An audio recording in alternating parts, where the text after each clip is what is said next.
Hi friends, ఎలా ఉన్నారు అందరూ? నేను చాలా బాగున్నానండి.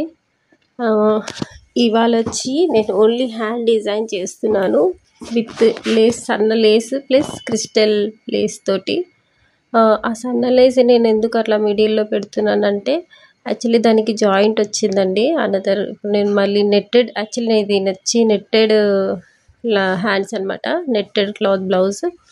సో నేను హ్యాండ్స్ని మళ్ళీ అనదర్ నెట్ తోటి జాయింట్ చేస్తున్నాను. ఆ జాయింట్ అనేది మనకి డైరెక్ట్ జాయింట్ చేస్తే బాగోదు కదా, అందుకని నేను లేస్ని డిజైన్ లాగా ఇచ్చానమాట.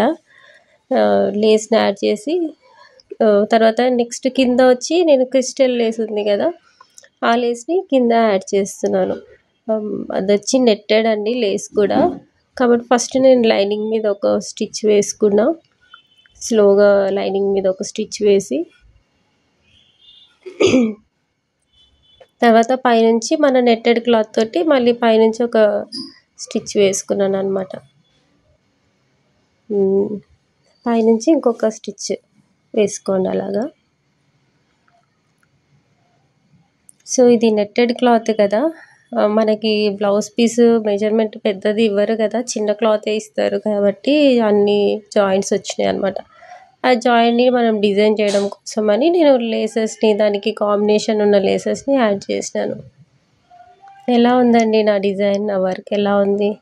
మొత్తం మీ హ్యాండ్ స్టిచ్ చేసిన తర్వాత అవుట్ఫిట్, బ్లౌజ్ ఒక అవుట్ఫిట్ అంతా ఎలా ఉందో చూడండి. క్రిస్టల్ లేస్ అనేది నేను ఓన్లీ హ్యాండ్స్కే పెట్టినాను. చూడండి హ్యాండ్ అంతా ఎలా వచ్చింది డిజైన్. బాగుందా అండి? నా వర్క్ నచ్చితే నాకు లైక్ చేయండి, సబ్స్క్రైబ్ చేసుకోండి. నా బ్లౌజ్ ఒక అవుట్ఫిట్ అంతా ఎలా ఉందో నాకు కామెంట్ చేయండి. ఓకే అండి, బాయ్, థ్యాంక్ యూ.